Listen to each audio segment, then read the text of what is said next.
Hey guys, what's up?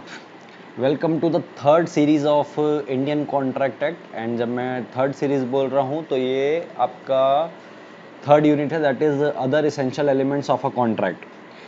Third unit के बारे से अगर मैं आपको बता दूँ, आज तक इस पे प्रैक्टिकल क्वेश्चन बना नहीं है। लाइक डायरेक्ट क्वेश्चन ही आते हैं और डायरेक्ट क्वेश्चन को थोड़ा सा घुमा के बोल देता है।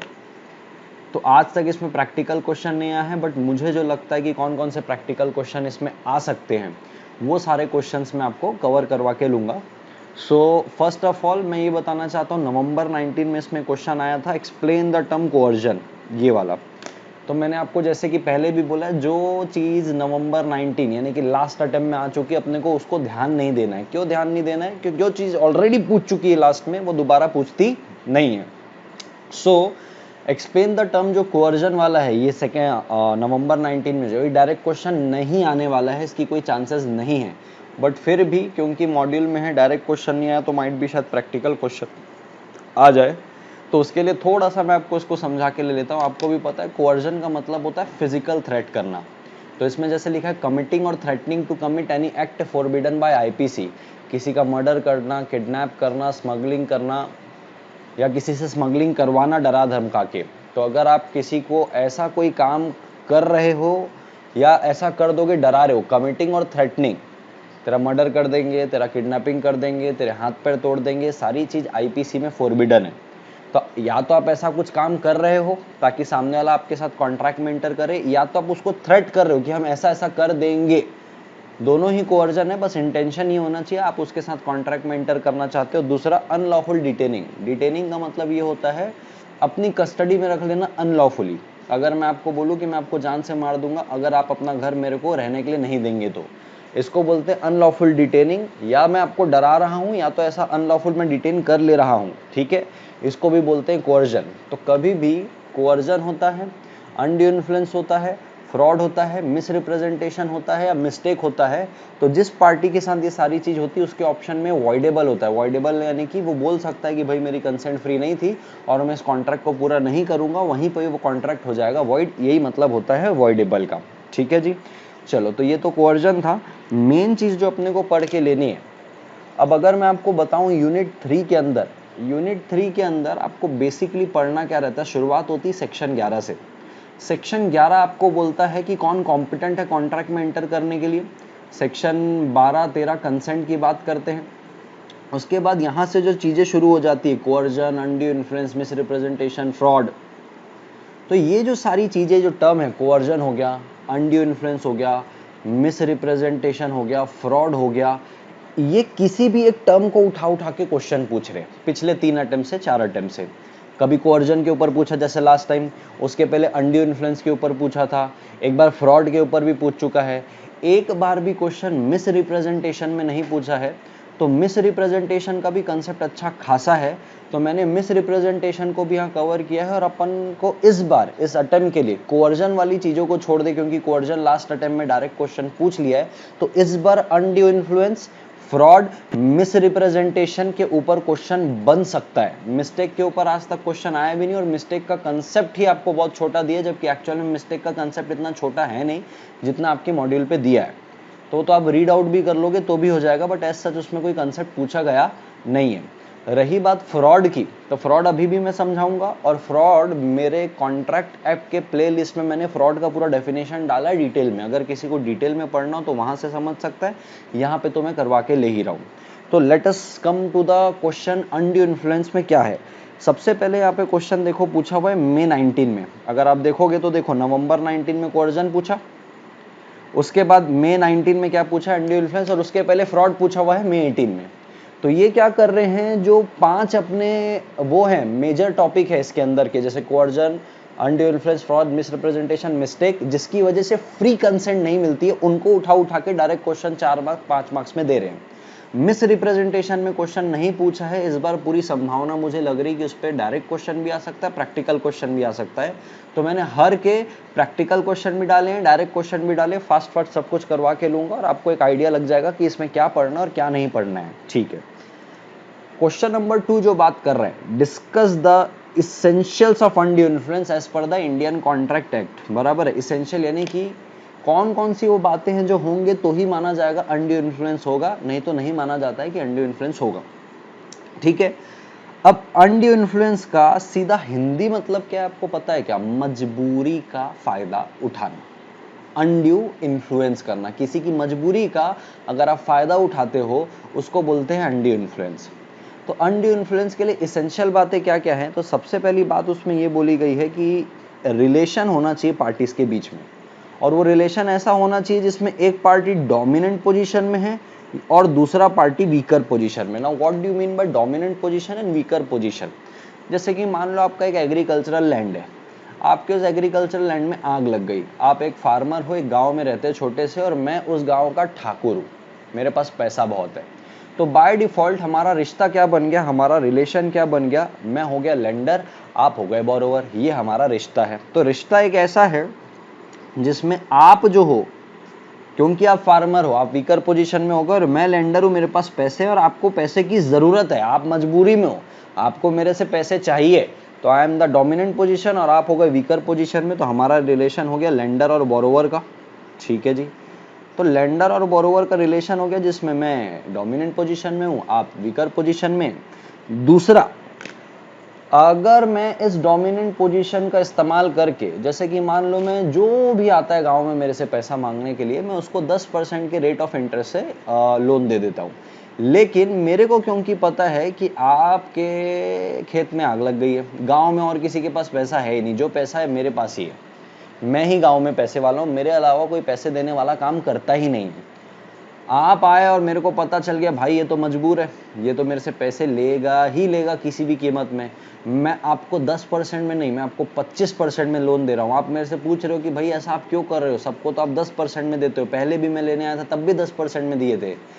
यहाँ पे मैं बोलूंगा यहाँ मेरी मर्जी, यहाँ पे इंटेंशन साफ दिख रहा है, क्योंकि पता है कि आप मजबूर हो, तो मैं आपकी मजबूरी का फायदा उठाना चाहता हूँ। मेरे को पता है 10% की जगह 25% में भी दूंगा तो आप झक मरा के मेरे से पैसे लोगे ही लोगे, नहीं तो आप मर जाओगे, मर जाओगे इन द सेंस खाने को लाले हो जाएंगे, घर परिवार भी होगा। इसको बोलते हैं अनड्यू इन्फ्लुएंस, किसी की मजबूरी का फायदा उठाना। तो सबसे पहली चीज इसमें होनी चाहिए कि एक पार्टी डोमिनेंट पोजीशन में हो, दूसरा पार्टी वीकर पोजीशन में हो, ये आपका रिलेशन होना चाहिए। दूसरा, मैं उस डोमिनेंट पोजीशन का इस्तेमाल करूंगा एक्सरसाइज करूंगा, दूसरा पॉइंट। तीसरा, एक्सरसाइज करने के पीछे मेरा इंटेंशन होना चाहिए कि मैं आपका अनड्यू एडवांटेज लेना चाहता हूं, अनफेयर एडवांटेज लेना चाहता हूं आपका। अनफेयर एडवांटेज क्या हुआ? 10% की जगह मैं आपसे 25% का इंटरेस्ट ले रहा हूं, यही तो अनफेयर एडवांटेज कर रहा हूं अपने डोमिनेंट पोजीशन का इस्तेमाल करके। लेकिन अगर आपके खेत में आग लग गई, मैं आपको पैसे भी दे रहा हूं, तो मैं डोमिनेंट पोजीशन में हूं, मैं पैसे दे रहा हूं, तो मैं डोमिनेंट पोजीशन का इस्तेमाल करते ही पैसे दे रहा हूं, क्योंकि डोमिनेंट पोजीशन में मैं तब आया था जब मेरे पास पैसे थे। लेकिन मैं आपको 10% की जगह 5% में दे रहा हूं, क्योंकि आपकी अभी मजबूरी है, आप बहुत अभी पैसे का अभाव है आपको, इसलिए मैंने आपको 5% में दे दिया। तो क्या मैंने अनफेयर एडवांटेज लिया? नहीं। लेकिन क्या डोमिनेंट पोजीशन में था मैं? हाँ बिल्कुल था। क्या मैंने उसका एक्सरसाइज किया? हाँ, तभी तो आपको मैंने पैसे दिए। लेकिन मैंने अनफेयर एडवांटेज नहीं लिया, तो क्योंकि मैंने अनफेयर एडवांटेज नहीं लिया, ये अनड्यू इन्फ्लुएंस नहीं है। ये तीन मेजर चीज होने चाहिए, डोमिनेंट पोजीशन, उसका इस्तेमाल, और अनफेयर एडवांटेज के लिए इस्तेमाल करना। तीनों में से कोई एक भी पॉइंट अगर मिसिंग है तो फिर वो अनड्यू इन्फ्लुएंस नहीं कहलाता है। पहली चीज हो गई। सेकंड पॉइंट मैं आपको बता रहा हूं, ऐसी कौन कौन सी सिचुएशन में जहां आप मान के चलोगे कि सामने वाला डोमिनेंट पोजीशन में है, आपको ये अज्यूम करके चलना है कि सामने वाला डोमिनेंट पोजीशन में है। ठीक है, सबसे पहला है रियल और अपेरेंट अथॉरिटी। रियल और अपेरेंट अथॉरिटी का मतलब मास्टर और सर्वेंट, डॉक्टर और पेशेंट। डॉक्टर का पेशेंट के ऊपर एकदम अपेरेंट अथॉरिटी होता है। मान लो एक इंसान आया है किसी दंगे फसाद में, उसका हाथ कट गया। अब जैसे पंजाब में एक केस हुआ था, एक सरदार जी की कलाई काट दी गई थी, बराबर है। अब वो तुरंत डॉक्टर के पास अपनी कलाई लेके गया कि डॉक्टर साहब कलाई जोड़ दो। डॉक्टर साहब बोलता है जोड़ता हूँ ना, कोई प्रॉब्लम नहीं है, आप इसमें दस्तखत कर दो, उसमें लिखा था कि ये इमरजेंसी केस है और इसका 10 लाख रुपए लगेगा। बताओ ये कोई बात हुई क्या? 10 लाख रुपए लगेंगे क्या उसके हाथ को जोड़ने के लिए? लिटरली 10 लाख रुपए यार, मतलब 2 लाख 3 लाख 4 लाख 5 लाख 6 लाख तक बात समझ में आती है, और वहां पे दस्तखत करवा रहा है कि 10 लाख रुपए लगे। क्यों? यहाँ पे डॉक्टर उसकी मजबूरी का फायदा उठा रहा है, क्योंकि डॉक्टर का एकदम अपेरेंट अथॉरिटी है। बोले क्या भाई, अगर इसकी कलाई का ये नहीं भराया, हाथ कलाई कट गई है, उसकी कलाई को हाथ पे लेके आया है जुड़वाने के लिए, और नहीं अगर ये टाइम से जुड़ी, तो फिर वो कलाई का कोई काम नहीं है। टाइम से जुड़ना चाहिए, क्योंकि फिर उसके ऑर्गन्स मर जाते हैं। तो यहाँ पे उसकी मजबूरी का फायदा उठा लिया डॉक्टर साहब ने, अपने रियल और अपेरेंट अथॉरिटी को इस्तेमाल करके अनफेयर एडवांटेज ले लिया। तो यहाँ पे आपको डोमिनेंट पोजीशन अज्यूम करना है, आपको ये नहीं अज्यूम करना है कि वो अनड्यू इन्फ्लुएंस कर रहा है। यहाँ पे आपको मान के चलना, अगर कोई पार्टी रियल और अपेरेंट अथॉरिटी रखा है तो उसकी डोमिनेंट पोजीशन है। जैसे मैंने एग्जांपल दे दिया डॉक्टर और पेशेंट का, वैसे ही यहाँ पे सॉलिसिटर और क्लाइंट भी आ सकता है कि भाई क्लाइंट ने मर्डर कर दिया, उसका जो वकील है वो बोले मैं आपको बचा लूंगा, कोई प्रॉब्लम नहीं, लेकिन मैं इतनी फीस लूंगा 50 लाख रुपए, 60 लाख रुपए। यानी कि आप अपनी रियल और अपेरेंट अथॉरिटी का क्या कर रहे हो, डोमिनेंट पोजीशन में रह के अनड्यू इन्फ्लुएंस कर रहे हो, अनफेयर एडवांटेज लेके। फिड्यूशरी रिलेशनशिप, फिड्यूशरी रिलेशनशिप में आते हैं फादर सन, हस्बैंड वाइफ, और इसमें आता है जो गुरु और डिसपाइल होते हैं ना। एक केस आया था जिसमें एक चेले ने, यानी कि वो होते हैं ना साधु बाबा लोग, उनके जो भक्त होते हैं, उसके भक्त ने अपनी पूरी संपत्ति साधु बाबा के नाम पे कर दी, इस भरोसे में, फिड्यूशरी का मतलब होता है भरोसे का रिश्ता, कि इसका जो साधु बाबा है वो अगले जन्म में इस भक्त को मुक्ति प्राप्त कराएगा। इस जन्म की बात है ही नहीं, अगले जन्म में मुक्ति प्राप्त कराएगा। ये केस लॉ है, एक्चुअली मजाक नहीं कर रहा हूं मैं, अपने डिटेल लेक्चर में मैं इसको बताता हूं। तो यहाँ पे फिड्यूशरी रिलेशनशिप यानी कि वो बाबा जो है वो डोमिनेंट पोजीशन में, जो भक्त है वो वीकर पोजीशन में, आपको ऐसा मान के चलना है। और अगर बाबा ऐसा कुछ करता जो केस लॉ में ऑलरेडी था कि पूरी संपत्ति अपने नाम में करवा दिया, ये बोल के कि अगले जन्म में मैं तेरे को मुक्ति प्राप्त करवाऊंगा, इसको माना गया था कि अनड्यू इन्फ्लुएंस किया गया बाबा के द्वारा, क्योंकि डोमिनेंट पोजीशन अज्यूम कर ली थी गुरु के लिए, उसने उसका इस्तेमाल किया और अनफेयर एडवांटेज ले लिया, पूरी संपत्ति अपने नाम कर दी। ऐसा कोई इंसान जो मेंटल डिस्ट्रेस पे, मेंटल डिस्ट्रेस का मतलब ये होता है उसकी दिमागी हालत ठीक नहीं है, क्यों, या तो वो बीमार है या तो ओल्ड एज है। तो इसके ऊपर भी एक केस लॉ है जो अपनी क्लास में मैं डिटेल लेक्चर में पढ़ाता हूँ, कि एक बहुत बूढ़ा आदमी, लाइक मेल पर्सन जो 90 ईयर्स का था, उसके नियर गार्जियन के नाम पे उसने सारी संपत्ति ट्रांसफर कर दी जो उसका देखभाल करते थे। तो ये अज्यूम किया गया था, क्योंकि वो ओल्ड एज में और इलनेस में था, तो ये माना गया था कि ये जो उसके नियर गार्जियन है, जो उसकी देखरेख कर रहे हैं, जो उसके खाने पीने को चीजों को समझ के ले रहे हैं, माना गया था उन्होंने इनके ऊपर क्या किया, अनड्यू इन्फ्लुएंस, और वो उनकी डोमिनेंट पोजीशन थी और ये वीकर पोजीशन में था, ऐसा माना गया। यानी कि अगर आप ऐसे व्यक्ति जो मेंटली इल है या ओल्ड एज की वजह से मेंटल डिस्ट्रेस में, वो अगर कोई प्रॉपर्टी आपको ट्रांसफर करता है या कोई भी कॉन्ट्रैक्ट एंटर करता है, तो माना जाता है कि वो पार्टी वीकर पोजीशन में जो इस हालत में, और सामने वाला डोमिनेंट पोजीशन में माना जाता है। तो ये तीन सिचुएशन है, रियल और अपेरेंट अथॉरिटी, फिड्यूशरी रिलेशनशिप और मेंटल डिस्ट्रेस वाली जो तीन सिचुएशन है, यहाँ माना जाएगा कि सामने वाली पार्टी डोमिनेंट पोजीशन में है। अनकॉन्शनेबल बार्गेन्स, अनकॉन्शनेबल बार्गेन्स का मतलब होता है अननेसेसरी, कॉन्ट्रैक्ट में ऐसे बार्गेनिंग हुई है, ऐसे टर्म्स है जो एकदम अनकॉन्शनेबल है, यानी कि वो वाजिब लगी नहीं रहे, एडुकेट लगी नहीं रहे। फॉर सपोज एग्जांपल, मैं बहुत पीता खाता हूँ, दिन रात जुआ सट्टा खेलता हूँ कैसीनो में जा जाके, मैंने पूरे पैसे कैसीनो में हार गए, जाके मैं आपके पास आया, आप लेंडर हो, आप जनरली 10 से 15% में लोन दे देते हो। आपने देखा मैं नशे की हालत में हूँ, और आपने देखा इसको पैसे की बहुत धुन सवार है, इसको जरूरत है, आपने मेरे को 50%, 50% इंटरेस्ट पे मेरे को क्या दिया, लोन दिया। इसको बोलते हैं unnecessary high rate of interest में लोन देना, और इसको बोलते हैं अनकॉन्शनेबल। अनकॉन्शनेबल यानी कि मैं तो अपने होशो हवास में हूं ही नहीं, मैं तो दारू पिया हुआ हूं, मैं तो नशे की हालत में धुत हूं, मेरे को तो सिर्फ क्या करना है, कैसीनो में पैसे लगाने, एकदम अनकॉन्शियस हूं मैं, और आपने मेरे को गुमराह करके मेरी मजबूरी का फायदा उठा के मेरे को पैसे दे दिए 50% में। That's an unconscionable bargain. तो अनकॉन्शनेबल बार्गेन के केस में भी जो पार्टी डोमिनेंट पोजीशन में होती है, माना जाता है कि उसने अनड्यू इन्फ्लुएंस किया है। ठीक है, सो तीसरा वाला जो मुद्दा है, ऑब्जेक्ट आपका होना चाहिए अनफेयर एडवांटेज, ये तो अपने को पता ही है। चौथा, बर्डन ऑफ प्रूफ किसके पास रहेगा, कैसे माना जाएगा कि बर्डन ऑफ प्रूफ यानी कि कौन प्रूफ करेगा कि मैं डोमिनेंट पोजीशन में नहीं हूं। तो जैसे कि मैं आपके पास आता हूं कि भाई मैं किसान था, इनने मेरे को अननेसेसरी रेट ऑफ इंटरेस्ट पे लोन दिया है, और इनने मेरे साथ डोमिनेंट पोजीशन का गलत इस्तेमाल करते मेरा अनफेयर एडवांटेज दिया। तो अगर मैं आपके ऊपर अगर ऐसा कोई केस ठोक रहा हूं, तो आप जो डोमिनेंट पोजीशन में है उसको ये साबित करना पड़ेगा कि उसने अपनी डोमिनेंट पोजीशन का मिसयूज नहीं किया है। तो बर्डन ऑफ प्रूफ उस इंसान के पास रहेगा जो डोमिनेंट पोजीशन में है, जो केस कर रहा है कि डोमिनेंट पोजीशन का सामने वाले ने इस्तेमाल किया है, तो सामने वाले को प्रूफ करना है कि भैया मैंने ऐसा कुछ भी किया नहीं है। तो this are all about the essentials of undue influence. ठीक है, तो आपको 4 पॉइंट ध्यान पे रखना है। सबसे पहले तो रिलेशन ऐसा होना चाहिए कि सामने वाली पार्टी डोमिनेंट पोजीशन में हो और एक वीकर पोजीशन में हो। दूसरा, उस पोजीशन का इस्तेमाल करना है। तीसरा, अनफेयर एडवांटेज के लिए करना है। बर्डन ऑफ प्रूफ उस इंसान के ऊपर होगा जो डोमिनेंट पोजीशन में है। और 4 सिचुएशन में आपको मानकर चलना है कि सामने वाला डोमिनेंट पोजीशन में रहेगा, अज्यूम रखना है। रियल और apparent authority, fiduciary relationship, mental distress वाला सिचुएशन और अनकॉन्शनेबल बार्गेन। ये सेम चीज आपके इधर पे मैंने लिख के दी हुई है, आप देखोगे तो सेम चीज यहाँ पे है, बट मैंने उसको थोड़ा सा शॉर्ट में समझाई। ये सारी सेम चीज आपके में है, सिर्फ इसी प्रकार से आपको लिखना है। हालांकि मैंने बोला था कि हम डायरेक्ट क्वेश्चन को डिस्कस नहीं करेंगे, लेकिन यूनिट 3 में जनरली डायरेक्ट क्वेश्चन ही आ रहे, तो मेरा फर्ज बनता है कि यहाँ पे भी मैं आपको सारी चीजें एक बार बता दूं। ठीक है, अब उसके बाद देखो यहाँ पे बोला है आरटीपी May 20 में, May 20 यानी कि आपके अटेम्प्ट की आरटीपी रिवीजन टेस्ट पेपर में इंस्टीट्यूट ने दिया है। ऐसी सर्कमस्टांसेस बताओ जहां पे माना जाएगा कि पर्सन डोमिनेंट पोजीशन में। क्या पूछ रहा है, ये 3 सिचुएशन पूछ रहा है कि ये वाली जिसमें माना जाएगा कि पर्सन डोमिनेंट पोजीशन में है। तो इसलिए मैंने यहाँ पे देखो लिखा हुआ है answer same as above, 0.3 above. 0.3 above यानी कि 0.3 के अंदर यहाँ पे A B C D 4 point है, वो आपको पढ़ के लेने हैं। ठीक है जी, चलो उसके बाद अपन आगे बढ़ते हैं। एक स्टूडेंट था, student was induced by his teacher. उसके टीचर ने बोला कि अब तू अपनी कार, अपनी डैडी की कार एकदम मेरे को कम से कम प्राइस में दे, तो मैं तेरे को तब, अगर तू मेरे को कम से कम प्राइस में देगा तब मैं तेरे को अच्छे मार्क्स दूंगा अपने एग्जाम में। तो यहाँ पे माना गया कि भाई टीचर रियल और अपेरेंट अथॉरिटी यूज कर रहा था, क्योंकि वो टीचर था, सामने वाला स्टूडेंट था।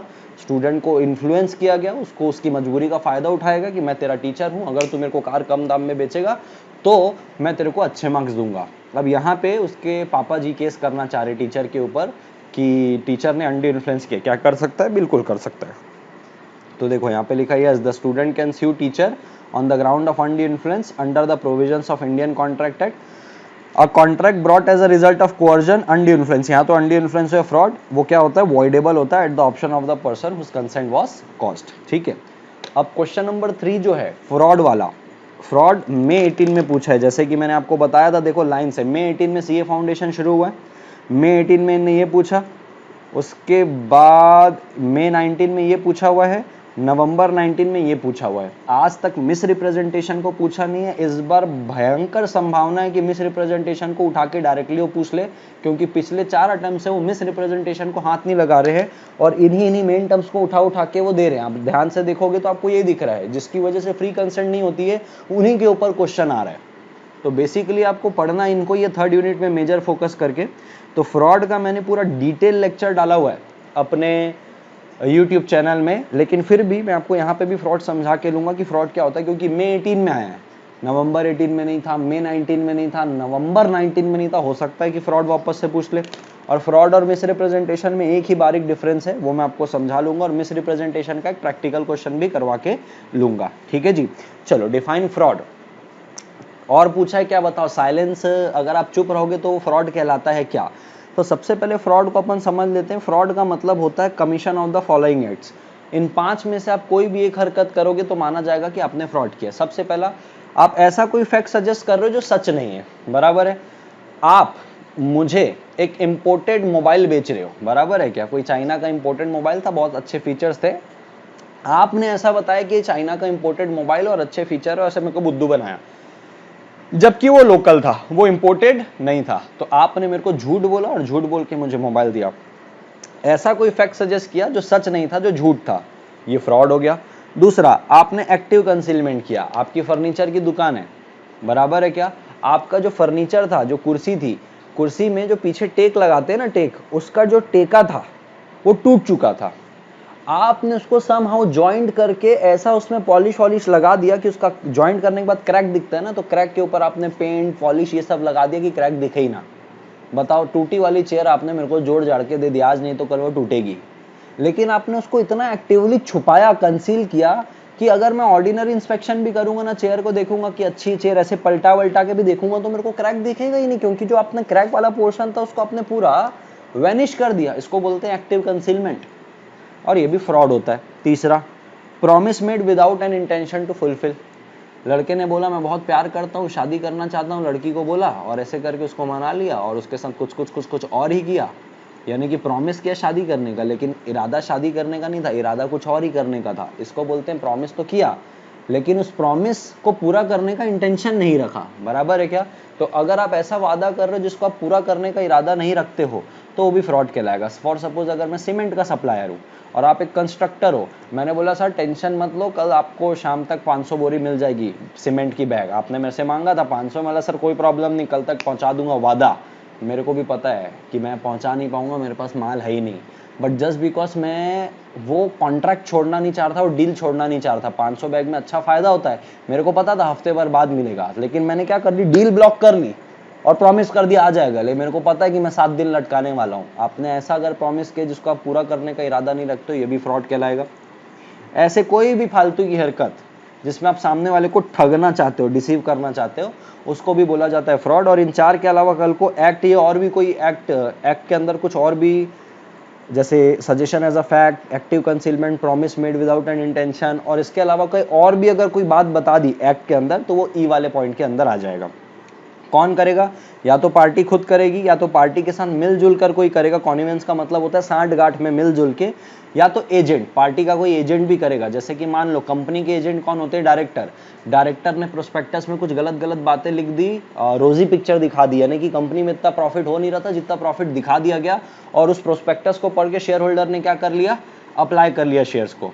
तो यहाँ पे एक्चुअल में फ्रॉड किसने किया? डायरेक्टर ने। लेकिन लायबल कौन होगी? कंपनी, क्योंकि कंपनी के एजेंट कौन होते हैं?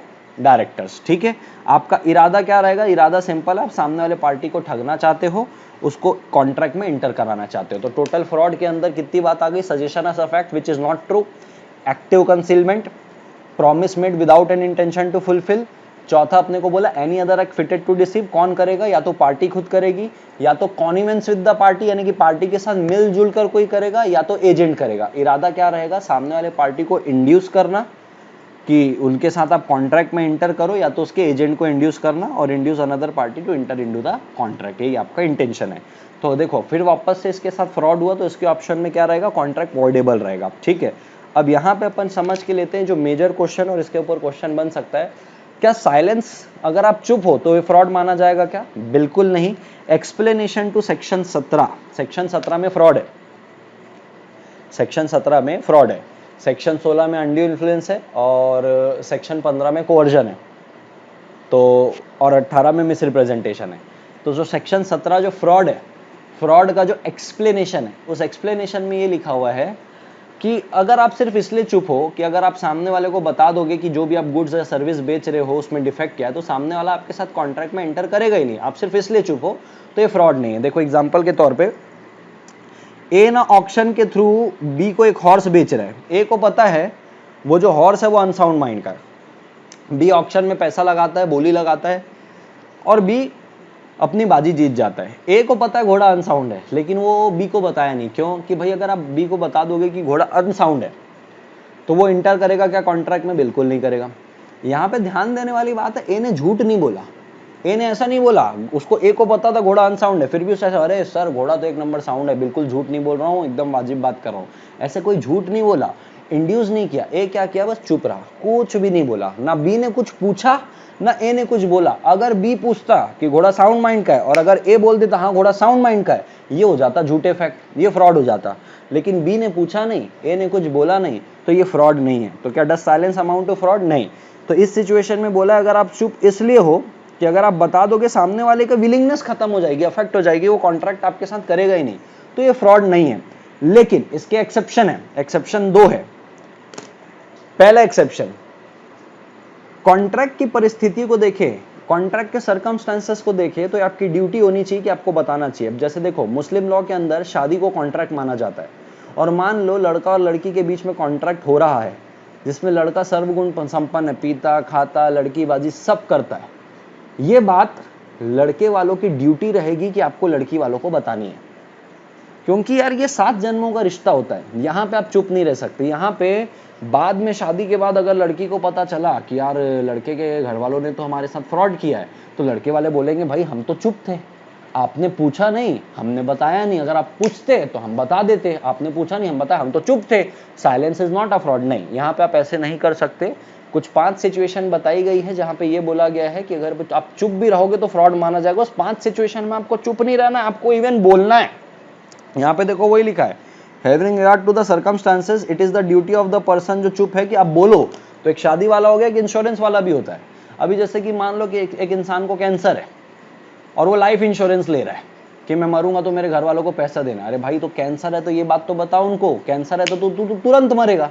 तो यहाँ पे आपको बताना है, आपको चुप नहीं रहना है। कल को मान लो मर गया, इंश्योरेंस लेने के साल भर बाद मर गया और उनको पता चला इंश्योरेंस वाले को कि भैया आपके डैडी को तो कैंसर था, आपके डैडी ने तो बताया नहीं था। तो घर वाले बोले सर आपने पूछा भी तो नहीं था, mayor silence is not a fraud. ऐसे नहीं बोल सकते आप। तो 5 सिचुएशन है जहां पे आपको चुप नहीं रहना है, वहां पे आपको बोलना है। तो पहली सिचुएशन वो हो गई having regard to the circumstances. Total 5 circumstances है। एक शादी वाला कॉन्ट्रैक्ट हो गया, एक इंश्योरेंस वाला हो गया, एक कंपनी जब प्रोस्पेक्टस इशू करती है तो भी उसमें सच सच उनको बताना पड़ता है, मैरिज वाला हो गया यहाँ पे एक, ठीक है, इंश्योरेंस वाला हो गया एक, रिलेशनशिप, फिड्यूशरी रिलेशनशिप, यानी कि अगर आप किसी ऐसे व्यक्ति के साथ कॉन्ट्रैक्ट कर रहे हो जिसके साथ आपका भरोसे का रिश्ता है, अगर आप किसी ऐसे इंसान के साथ कॉन्ट्रैक्ट कर रहे हो जिसके साथ आपका भरोसे का रिश्ता है, आप उसको ये नहीं बोल सकते यार तूने पूछा नहीं तो मैंने बताया नहीं, मैं तो चुप था, मैं फ्रॉड नहीं किया हूं। भरोसे का रिश्ता है तो यार आपको बोलना पड़ेगा। तो ये कुछ 4-5 सिचुएशन है जहां आप चुप नहीं रह सकते, आपको बोलना पड़ेगा, ठीक है। अब इसके ही ऊपर एक क्वेश्चन है, तो वापस एक बार रिपीट कर लेते हैं, क्या साइलेंस फ्रॉड होता है? As per explanation 17 silence fraud नहीं होता है। mere silence likely to affect the willingness of the person to enter into a contract is not a fraud, but 2 situation में फ्रॉड है। पहला वाला कौन सा है, बोला है कि 5 सर्कमस्टांसेस है आपको बोलना है, वो 5 सर्कमस्टांसेस मैंने आपको बता दिया और एक सर्कमस्टांसेस के ऊपर एक प्रैक्टिकल केस लॉ बताने वाला हूं। दूसरा, silence by itself is equivalent to speech. अभी समझ के लेना, आप मेरे से हॉर्स खरीद रहे हो और आप मेरे को बोल रहे हो कि अर्जुन सर अगर आप कुछ भी नहीं बोलोगे तो हम मानेंगे घोड़ा साउंड माइंड का है। वापस से रिपीट कर रहा हूं, ध्यान से सुनना। अर्जुन सर आपका ये घोड़ा हम खरीद रहे हैं और अगर आप कुछ भी नहीं बोलोगे, अगर आप चुप रहोगे, हम मानेंगे घोड़ा साउंड माइंड का है। और मैं चुप रहा, यानी कि मैं अल्टीमेटली बताना क्या चाहा कि मेरा घोड़ा साउंड माइंड का है, बराबर है। तो यहाँ पे देखो वही बोला, silence is itself equivalent to speech. चुप रह के भी आपने बोल दिया, क्योंकि सामने वाले ने क्या स्टेटमेंट यूज किया, अगर आप चुप रहोगे तो हम मानेंगे घोड़ा साउंड माइंड का। और मैं चुप था, और चुप था तो मतलब क्या बोल दिया कि घोड़ा साउंड माइंड का है। ये फ्रॉड है, जबकि घोड़ा एक्चुअल में अनसाउंड माइंड का था। तो ये 2 सिचुएशन में साइलेंस रहेगा तो फ्रॉड माना जाएगा। चलो अब इसके बेसिस पे जो क्वेश्चन आया था वो समझ के लीजिएगा। पी है, पी ऑक्शन के थ्रू क्यू को एक हॉर्स बेच रहा है। पी सेल कर रहा है ऑक्शन के थ्रू क्यू को एक हॉर्स, जो पी को पता है घोड़ा अनसाउंड माइंड का। तो पी हॉर्स बेच रहा है क्यू को, पी को पता है घोड़ा अनसाउंड माइंड का है, क्यू को ये बात नहीं पता है, ठीक है। अब बोल रहा है क्या कॉन्ट्रैक्ट वैलिड होगा, फॉलोइंग सर्कमस्टेंसेस। सबसे पहले देखो, P says nothing about the unsoundness of the horse to Q।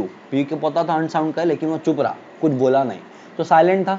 यहाँ पे कॉन्ट्रैक्ट क्या रहेगा, वैलिड रहेगा, ठीक है जी। दूसरा, if P says nothing about it to Q, who is P's daughter. If P says nothing about it to Q, who is P's daughter, who was just come an age, यानी कि यहाँ पे क्या बोल रहा है, P जिसको घोड़ा बेच रहा ना Q को, तो पहले P और Q अलग अलग थे, स्ट्रेंज था। P Q को नहीं जानता था, Q P को नहीं जानता था। लेकिन अब सेकंड सिचुएशन ऐसी कि P जो Q को घोड़ा बेच रहा है, 18 साल की उसकी बच्ची, जस्ट कम ऑफ एज का मतलब होता है 18 साल की हो गई, Q को यहाँ पे अब डॉटर बना दिया। Q जो पहले एक स्ट्रेंजर था P के लिए, अब Q को डॉटर बना दिया सेकंड सिचुएशन में, और बोल रहा है बताओ अगर आप Q को बेचोगे, Q को अगर आप बेच रहे हो, जो आपकी डॉटर है, मैं P हूं, मैं Q को बेच रहा हूं, मेरी डॉटर है, तो ये फिड्यूशरी रिलेशनशिप हो गया ना। तो अपन ने क्या बोला था, फिड्यूशरी रिलेशनशिप में आपकी ड्यूटी टू स्पीक है, आपकी अपनी लड़की को आप क्या अनसाउंड घोड़ा बेचोगे क्या। तो यहाँ पे कॉन्ट्रैक्ट क्या हो जाएगा, वॉइड हो जाएगा। तीसरा, if Q says to P, Q क्या बोल रहा है P को, ध्यान से सुनना, if you do not deny it, यानी कि अगर आप चुप रहोगे, डिनाई नहीं करोगे, तो हम मान के चलेंगे कि घोड़ा क्या है, साउंड माइंड का। और P ने कुछ बोला नहीं, यानी कि P ने क्या बोल दिया, घोड़ा साउंड माइंड का है। तो यहाँ पे क्या हो गया, कॉन्ट्रैक्ट क्या हो गया, वॉइड, क्योंकि यहाँ पे जहां जहां वॉइड हुआ है वहां फ्रॉड माना गया है, और जहां वैलिड है वहां पे फ्रॉड माना नहीं गया। तो देखो यहाँ पे क्या बोला है, वैलिड है क्योंकि साइलेंस फ्रॉड नहीं होता। दूसरा क्या है, नॉट वैलिड है क्योंकि यहाँ पे क्या था, देखो फिड्यूशरी रिलेशनशिप एग्जिस्ट कर रहा था, और तीसरा यहाँ पे तो क्या हो गया था, silence is equal to speech था, इसीलिए भी क्या हो गया, नॉट वैलिड। आई होप आपको समझ में आ गया होगा। तो this is all about the fraud. Fraud के ऊपर ऑलरेडी मेरा एक डिटेल लेक्चर डला हुआ है, आप चाहो तो वहां से भी इसको देख सकते हो, बट जितना मैंने आपको यहाँ समझाया एग्जाम पॉइंट ऑफ व्यू के लिए ऑल गुड है, ठीक है जी। चलो अब उसके बाद आपको क्वेश्चन नंबर 4 पे वेजरिंग एग्रीमेंट और कॉन्ट्रैक्ट ऑफ इंश्योरेंस में 2 मार्क्स का May 18 में पूछा है, तो मैं आपको शॉर्ट में बता देता हूँ वेजरिंग क्या होता है। वेजरिंग का एक क्वेश्चन भी है जो मुझे एक्सपेक्टेड है कि इस बार आ सकता है। वेजरिंग का सिंपल सा मतलब होता है बाजी लगाना, जहां पे आप बाय लक कोई काम कर रहे हो, आपसे मैंने बाजी लगा ली, कल अगर पानी गिरेगा ना तो मैं तेरे को 50,000 रुपए दूंगा, और नहीं गिरेगा तो तू मेरे को 50,000 रुपए देना, बराबर है क्या। इसको बोलते हैं वेजरिंग। क्यों ना, मैंने आपको कुछ कंसीडरेशन में दिया है ना, आपने मेरे को कुछ कंसीडरेशन में दिया है, हमने बस कल एक अनसर्टन इवेंट है कि बारिश होगी कि नहीं होगी, उस पर अपन ने बाजी लगा ली। अगर बारिश हो गई तो मेरे को आपको 50,000 देने पड़ेंगे, नहीं हुई तो आप मेरे को 50,000 दोगे। एक पार्टी का फायदा होता है, दूसरी पार्टी का होता है नुकसान। इसको बोलते हैं वेगरिंग, और वेगरिंग इंडिया के अंदर क्या है, वॉइड है, बराबर। और दूसरी तरफ इंश्योरेंस है, तो भैया इंश्योरेंस वेगरिंग नहीं है। इंश्योरेंस में क्या होता है कि भाई आपने लाइफ इंश्योरेंस लिया है, या आपने अपनी फैक्ट्री का इंश्योरेंस लिया, फायर इंश्योरेंस, तो भाई मैं अगर इंश्योरेंस वाला हूं तो उसके बदले आप मेरे को प्रीमियम पे करते रहते हो हर महीने हर साल, और कभी भी अगर अनसर्टन इवेंट होता है तो मैं कॉम्पनसेशन देता हूं। तो कंसीडरेशन तो दोनों तरफ है, आप मेरे को प्रीमियम पे करते जाते हो, और जब आपके इधर हादसा होता है मैं आपको कॉम्पनसेशन देता हूं। तो समथिंग इन रिटर्न तो है ना। कैसे समथिंग इन रिटर्न है, आप मेरे को हर महीने प्रीमियम दे रहे हो, और मैं आपको वादा किया हुआ हूं कि कल को कुछ भी आपके यहाँ कुछ होगा तो मैं खड़ा हूं आपके साथ, कंसीडरेशन है। ये तो दोनों के फायदे की बात है, यहाँ पे ऐसा कुछ भी नहीं कि एक पार्टी फायदे में दूसरी पार्टी नुकसान में, दोनों पार्टी फायदे में, दोनों कुछ ना कुछ एक दूसरे को दे रही है। तो ये डिफरेंस होता है वेगरिंग और इंश्योरेंस के बीच में। तो देखो यहाँ पे क्या होता है, प्रॉमिस टू पे मनी, या तो मनी इज वर्थ, पैसा नहीं होगा तो पैसे के तौलने में, पैसा नहीं मैं सोने की चेन उतार के दे दिया, इसको बोलते हैं मनी इज वर्थ, ठीक है जी। यहाँ पे कॉन्ट्रैक्ट होता है टू इंडेमनिफाई द लॉस, कि अगर फायर हो गया या मरीन डूब गई आपकी शिप तो आपको पैसे देंगे। कंसीडरेशन यहाँ पे कुछ भी नहीं होता, सिर्फ गैम्बलिंग होती है। यहाँ पे प्रीमियम एक पार्टी देती है, दूसरी पार्टी कॉम्पनसेशन देती है। यहाँ पे कोई इंश्योरेबल इंटरेस्ट नहीं होता, कहाँ पे, वेगरिंग में। लेकिन यहाँ पे क्या होता है, लाइफ और प्रॉपर्टी में इंश्योरेंस होता है। कॉन्ट्रैक्ट ऑफ इंडेमनिटी, ये इंडेमनिटी का नहीं है, ये इंडेमनिटी का है। ये इन्फोर्सेबल नहीं है, ये इन्फोर्सेबल है, ठीक है। यहाँ पे प्रीमियम वाला सीन कुछ है नहीं, यहाँ पे प्रीमियम होता है। ये पब्लिक वेलफेयर में अच्छा नहीं है, पब्लिक वेलफेयर के लिए अच्छा है, सोसाइटी के लिए। ये 2 मार्क्स के लिए पूछा था, डेफिनेटली 2 या 4 मार्क्स के लिए दोबारा पूछ सकता है इसको भी, ठीक है जी। अब एक सबसे बेहतरीन क्वेश्चन जो इसके साथ और पे दिया था, और पे यानी कि May 18 में या तो बोला था ये बना लो या तो ये बना लो। अब सेकंड वाला अगर आप क्वेश्चन पढ़ोगे तो यहाँ पे ये लिखा हुआ है कि भैया माइनर जो है ना लायबल होता है। माइनर यानी कि जो 18 साल से कम का बच्चा है, अगर आप उसको कुछ जरूरत की चीजें देते हो, नेसेसरीज देते हो, नेसेसरीज का मतलब ये होता है पढ़ाई लिखाई के लिए पैसे दे दिए, दूध दही मक्खन खाने पीने की चीजें दे दिए जो उसके घर पे जरूरी है, आपने उसको रोटी कपड़ा मकान दे दिया, ये नेसेसरीज होती है माइनर के लिए।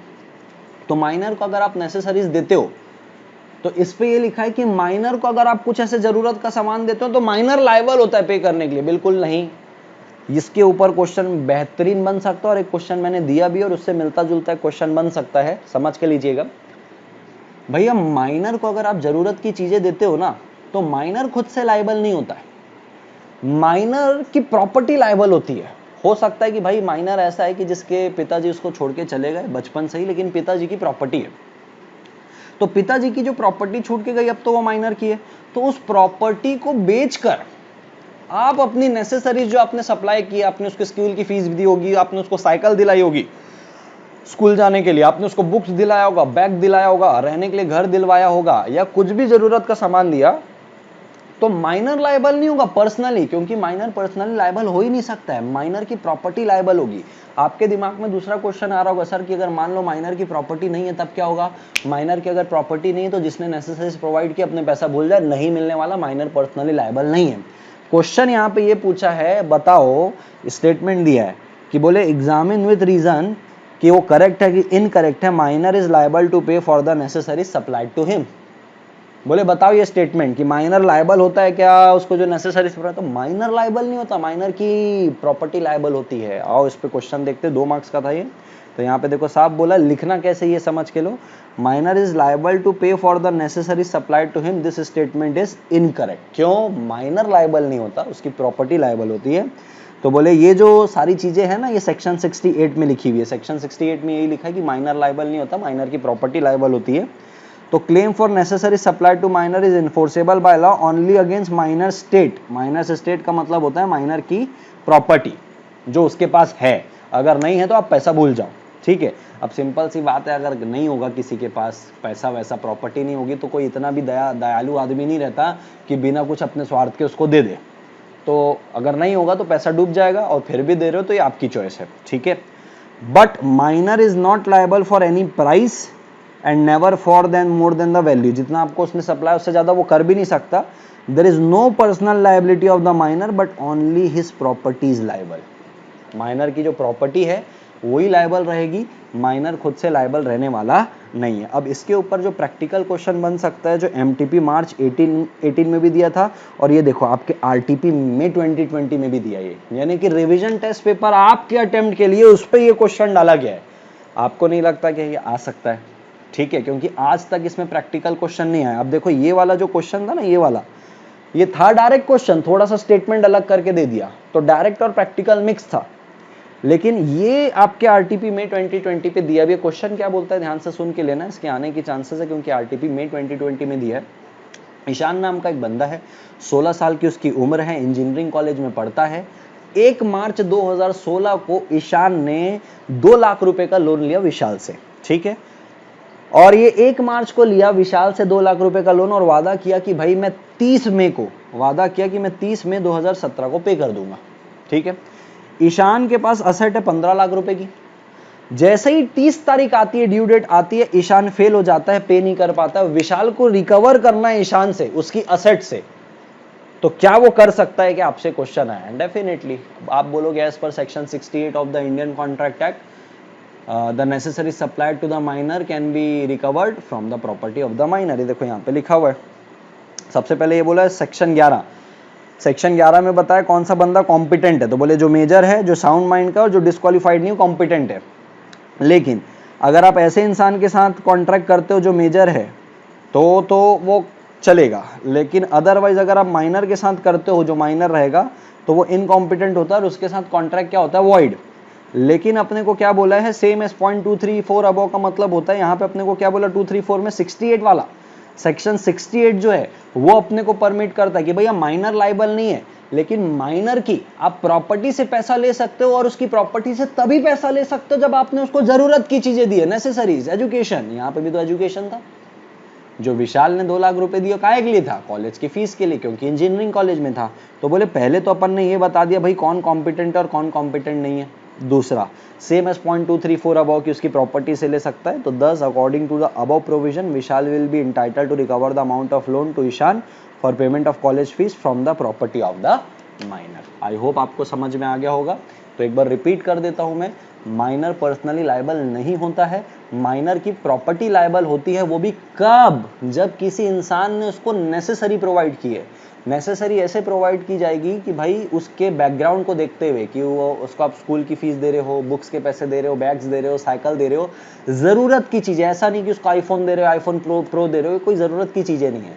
तो माइनर की प्रॉपर्टी बेच के आप पैसे तभी ले सकते हो, जो सेक्शन 68 में बोल रहा है, जब आप उसको नेसेसरीज दोगे। तो minor is not personally liable, अपने जेब से नहीं देगा। माइनर अपनी प्रॉपर्टी बेच के आपको दे सकता है। तो यहाँ पे 2 सेक्शन लगेंगे। एक सेक्शन 11, जो सेक्शन 11 बोलता है कि कॉम्पिटेंट पर्सन वही होगा जो साउंड माइंड का, जो मेजर है और डिस्क्वालीफाइड नहीं है। तो अगर मेजर के साथ करते हो तो ओके, माइनर के साथ करते हो तो वॉइड, ये सेक्शन 11 बोलता है। फिर सेक्शन 68 का बताना है कि सेक्शन 68 में ये बोलना है कि अगर माइनर को आप नेसेसरी प्रोवाइड करते हो, और नेसेसरी के लिए अगर नेसेसरी प्रोवाइड करते हो, और नेसेसरी के लिए अगर माइनर की प्रॉपर्टी है उसको आप बेच के पैसा लेना चाहते हो तो आप कर सकते हो, लेकिन माइनर पर्सनली लायबल नहीं रहने वाला है। ठीक है जी, चलिए अब यहाँ पे देखो एक माइनर के ऊपर और क्वेश्चन पूछा, और ये अच्छा खासा क्वेश्चन मुझे लगता है, आओ समझ के लेते हैं। माइनर कॉम्पिटेंट तो नहीं है, लेकिन माइनर को कोई भी रोक नहीं सकता कि सामने वाले को बाउंड कर दे। वो समझ के लीजिएगा। आप जैसे कि मान लो माइनर हो, आपसे मैंने 1 लाख रुपए लिए, और बदले में आपको प्रॉमिसरी नोट दिया है, वादा करके दिया है कि भाई आपसे 1 लाख रुपए लिए, मैं आपको 1 लाख रुपए दूंगा। तो क्या ये आपके फायदे की चीज है? बिल्कुल है। क्या आपका यहाँ पे कोई लाइबिलिटी है, नुकसान है? नहीं। तो जो चीज माइनर के फायदे के लिए, माइनर उसको इन्फोर्स कर सकता है। तो देखो वही लिखा है, Though a minor is not competent to contract, nothing in the contract act prevents him from making the other party bound to the minor. Minor किसी को भी बाउंड कर सकता है, मजबूर कर सकता है अपने फेवर में काम करने के लिए. एग्जाम्पल, प्रोमिसरी नोट अपने एग्जीक्यूट किया किसके फेवर में, माइनर के फेवर में, is not void and can be sued upon him. Minor sue कर सकता है प्रोमिसरी नोट के बेसिस में, बिकॉज ही दो इनकॉम्पिटेंट टू कॉन्ट्रैक्ट, लेकिन वो बेनिफिट ले सकता है. लाइबिलिटी नहीं ले सकता, वो लाइबल नहीं हो सकता, बेनिफिट ले सकता है. मॉर्गेज आपने एग्जीक्यूट कराया माइनर के फेवर में, मॉर्गेज यानी कि गिरवी. मैंने आपसे पैसे लिए 4 लाख रुपए, आप माइनर हो, बदले में मैंने आपको अपनी जमीन गिरवी रख दी. तो ये जो मॉर्गेज रखवाया हूं, क्योंकि आपके फायदे की चीज है, आप चाहो तो मेरे ऊपर केस कर सकते हो कि इसकी जमीन बेकाओ, मेरे को पैसे नहीं दे रहा है. आप फायदा ले सकते हो क्योंकि आप माइनर हो, लेकिन आप नुकसान भी नहीं करोगे. तो प्रॉमिसरी नोट आपके फेवर में है, वो आप इन्फोर्स कर सकते हो. मॉर्गेज आपके फेवर में है, वो आप इन्फोर्स कर सकते हो. इवन आपको अगर पता होगा तो माइनर, अच्छा ये एक बात समझ के ले लेना, माइनर कभी भी पार्टनर नहीं बन सकता है किसी भी पार्टनरशिप फर्म में. आपने गलत पढ़ा है, अगर आप सुने होंगे तो आपने सुना होगा कि सारे पार्टनर की कंसेंट से वो पार्टनर इन प्रॉफिट बन सकता है या बेनिफिट. नहीं, पार्टनर तो बन ही नहीं सकता, क्योंकि पार्टनर की लायबिलिटी पर्सनल लायबल होते हैं. उसके लिए वर्ड यूज किया कि वो बेनिफिशियरी बन सकता है with the consent of all the partners. Partner word use नहीं किया, बेनिफिशियरी यूज किया है. तो minor can not become a partner in partnership firm, however he may with the consent of all the partner. सारे partner consent से admit हो सकता है बेनिफिट्स में. तो आपको यही क्वेश्चन मैं पूछ रहा था कि भाई माइनर भले पर्सनली लायबल नहीं है, लेकिन वो दूसरों को मजबूर कर सकता है अपने फायदे में. तो एक उसका एग्जांपल हो गया प्रॉमिसरी नोट वाला, एक एग्जांपल हो गया मॉर्गेज वाला, एक एग्जांपल हो गया पार्टनरशिप फर्म वाला. ये भी क्वेश्चन आपको पूछ सकता है, या आरटीपी में 18 में क्वेश्चन दिया हुआ था, तो डायरेक्ट क्वेश्चन में ये भी आपको पूछ सकता है. Now the main question comes miss representation में. सो फार अपन ने क्या पढ़ा मैं आपको बता दूं, इस यूनिट में मैं वापस रिपीट कर दूं. जो फ्री कंसेंट जिससे नहीं मिलती है वो टॉपिक इंपॉर्टेंट है. कोवर्जन लास्ट टाइम पूछ चुका है तो वो थोड़ा सा कम इंपॉर्टेंट है. अनड्यू इन्फ्लुएंस हमने पढ़ा, फ्रॉड पढ़ा अपन ने, और माइनर के ऊपर जो प्रोविजन पढ़ा ये इंपॉर्टेंट है. देखा जाएगा तो अपन ने सेक्शन 11 पढ़ा है जो माइनर के ऊपर है, सेक्शन 68 पढ़ा है जो माइनर के ऊपर है, हमने सेक्शन 16 पढ़ा है अनड्यू इन्फ्लुएंस, और हमने सेक्शन 17 पढ़ा है फ्रॉड. कोवर्जन को हमने फिलहाल के लिए साइड रखा है क्योंकि लास्ट अटेम्प्ट में ही पूछा है डायरेक्ट क्वेश्चन, इसलिए अपन ने उसको साइड रखा है कि जनरली रिपीट नहीं करता है question. Question number 7 miss representation के बारे से बात करते हैं, और इसके आने की चांसेस इसलिए क्योंकि ये देखो ये आरटीपी में 19 में, आपके वाले आरटीपी में यार ये क्वेश्चन दिया हुआ है. तो आप समझ लो पिछले कई समय से मिस रिप्रेजेंटेशन में एक भी क्वेश्चन नहीं आया है, और आरटीपी में 20 में, यानी कि आपके रिवीजन टेस्ट पेपर में इस क्वेश्चन को दिया गया. आरटीपी में 19 में भी था, तो थोड़ा सा इसको गंभीरता से समझना, बहुत बारीक पॉइंट होता है मिस रिप्रेजेंटेशन का, समझ के लीजिएगा. फ्रॉड और मिस रिप्रेजेंटेशन में बहुत थिन लाइन का डिफरेंस है. फ्रॉड में मैंने आपको क्या बोला था कि जैसे आप मेरे को कोई चाइना का माल दे रहे हो कि ये इंपोर्टेड है बोल के, बट एक्चुअल में वो इंपोर्टेड नहीं था, तो आपने झूठ बोला. ये बात आपको पता थी, ये बात आपको पता थी कि वो जो मोबाइल है वो चाइना का नहीं है, ये बात आपको पता थी कि मैं इनको झूठ बोल रहा हूँ, तो ये फ्रॉड कहला गया. लेकिन ये भी तो पॉसिबल है ना कि आपको किसी ने ये मोबाइल दिया हो ये बोल के कि चाइना का, और आपने बिलीव कर लिया कि हाँ यार ये चाइना का इंपोर्टेड मोबाइल है, अच्छे अच्छे इसमें फीचर है, आप ऐसे बिलीव कर लिए. आपको ऐसा कोई इंटेंशन मेरे को धोखा देने का नहीं था, आप भी बिलीव कर रहे हो कि यार ये चाइना का मोबाइल है, बराबर है, और आपने मेरे को बेच दिया ये बोल के कि ये चाइना का है. आप भी बिलीव कर रहे हो चाइना का है, जबकि वो एक्चुअल में चाइना का नहीं, क्योंकि आपको भी किसी ने बुद्धू बनाया. तो आपका इंटेंशन अच्छा है, आपका माइंड गंदा नहीं, आप गुड फेथ में मेरे को भी बोल रहे हो कि ये चाइना का है, आप भी बिलीव कर रहे हो चाइना का है, जबकि वो एक्चुअल में चाइना का नहीं है. इसको बोलते हैं मिस रिप्रेजेंटेशन. तो दोनों में फर्क क्या रहा, फ्रॉड और मिस रिप्रेजेंटेशन में एक थिन लाइन का फर्क रहा कि फ्रॉड में सामने वाले का इंटेंशन सामने वाले को बुद्धू बनाने का होता है, ठगने का होता है. मिस रिप्रेजेंटेशन में भी सामने वाला बुद्धू बनता है, लेकिन ये जो मिस रिप्रेजेंटेशन कर रहा है उसका इरादा बुद्धू बनाने का होता नहीं है, वो बेचारा खुद बुद्धू बना रहता है और गलती से आपको बुद्धू बना देता है. ये डिफरेंस होता है फ्रॉड और मिस रिप्रेजेंटेशन के बीच में. ठीक है, आओ इसको पहले पढ़ के लेते हैं, फिर आपको मैं ये वाला क्वेश्चन भी समझा के लूंगा, ये जो सोहन वाला है. तो सबसे पहले इसको पढ़ के लेते हैं कि मिस रिप्रेजेंटेशन होता क्या है. तो देखो यहाँ पे 3 पॉइंट में मैंने बांटा है मिस रिप्रेजेंटेशन को. सबसे पहला positive assertion of such fact, positive assertion of such fact which is not true. Positive assertion यानी कि डंके की चोट पे बात करना, अरे ये चाइना का ही मोबाइल है, क्योंकि आप भी बुद्धू बने हुए थे. Positive assertion of such fact जो कि सच नहीं है, though he believes it to be true, लेकिन आप मान रहे हो कि सच तो है, पॉजिटिवली आप असर्ट कर रहे हो, कंफर्म कर रहे हो। इस तरीके से आपने इस तरीके से मेड इन अ मैनर यानी कि पॉजिटिव असर्शन पेश करना, अरे चाइना का मोबाइल है, इस तरीके से आपने मेरे को ये बताया, not warranted by the information of the person making. Not warranted यानी कि आपको भी नहीं पता है कि भाई आप जो बिलीव कर रहे हो चाइना का है, चाइना का नहीं है, आपको खुद को ही नहीं पता है, इसको बोलते हैं फ्रॉड। पहला, any breach of duty. Breach of duty का मतलब क्या होता है, अगर आपको याद आ रहा होगा मैंने बताया था, कुछ जगह में आपको चुप नहीं रहना है, आपको बोलना है, बराबर है क्या। तो अब जैसे मैंने बताया था, फादर लड़के के घर वाले को लड़की के घर वाले को बताना पड़ेगा कि भाई लड़का हमारा ऐसा ऐसा, आप यहाँ चुप नहीं रह सकते। अब मेरे को एक बात बताओ, लड़के का घर वाला यानी कि लड़के का बाप तब तो बताएगा ना जब लड़के के बाप को खुद ही पता रहेगा। अब लड़के के बाप को खुद ही नहीं पता कि लड़का कितना आवारा है, तो नहीं बताया। बताना चाहिए था एक तो लॉ के हिसाब से, लेकिन बताया नहीं, ब्रीच ऑफ ड्यूटी हुई, बताना था। लेकिन आपने कोई ठगने का इरादा नहीं था आपका, आपने भी मेरे को चाइना का मोबाइल दिया, आप भी बिलीव कर रहे थे, आपको बताना चाहिए था ये चाइना का नहीं, लेकिन आपको भी तो पता ही नहीं ना, आपने ब्रीच ऑफ ड्यूटी तो की, लेकिन आपका ठगने का इरादा नहीं था। लेकिन क्या उससे आपको गेन हुआ, अरे हाँ भले आपने गलत बात बताई, मैंने तो आपका मोबाइल खरीद लिया, आपको पैसे दे दिए, आपको गेन हो गया, आपको एडवांटेज हो गया, ठीक है, आपने मेरे को मिसलीड किया। तीसरा ये बोल रहा है इसकी वजह से हुआ क्या, कॉजिंग द अदर पार्टी, यहाँ पे अदर पार्टी कौन है, मैं Arjun, as to the substance, मेरे को मिस्टेक हो गई ना, as to the substance of the subject matter. Substance क्या था, सब्सटेंस ये था कि ये इंपोर्टेड मोबाइल है कि ये लोकल मोबाइल है, बराबर है क्या। मैंने इसको लोकल ना समझते इंपोर्टेड समझा, यानी कि सब्सटेंस क्या था, मेन मैंने किस चीज के लिए खरीदा, अरे यार चाइना का मोबाइल अच्छे फीचर होंगे, ये तो सब्सटेंस था, सब्जेक्ट मैटर क्या था, मोबाइल। तो भैया आपके इस पॉजिटिव असर्शन जो गलत था, लेकिन आपका इंटेंशन नहीं था, आपने जो ब्रीच ऑफ ड्यूटी की उसकी वजह से मेरे को मिस्टेक हो गई ना सब्सटेंस में। सब्सटेंस क्या था कि इंपोर्टेड है, जबकि था क्या लोकल, सब्जेक्ट मैटर क्या था मोबाइल में, मेरे को धोखा हो गया। समझ में आई क्या बात। तो इसको बोलते हैं मिस रिप्रेजेंटेशन। और यहाँ मिस रिप्रेजेंटेशन में भी सेम चीज होती है, एग्रीव पार्टी चाहे तो कॉन्ट्रैक्ट को क्या कर सकती है, वॉइडेबल बोल सकती है और वॉइड करवा सकती है, ठीक है जी। दूसरा यहाँ पे ये बोल रहा है कि aggrieve party loses the right to rescind, aggrieve party loses the right to resigned.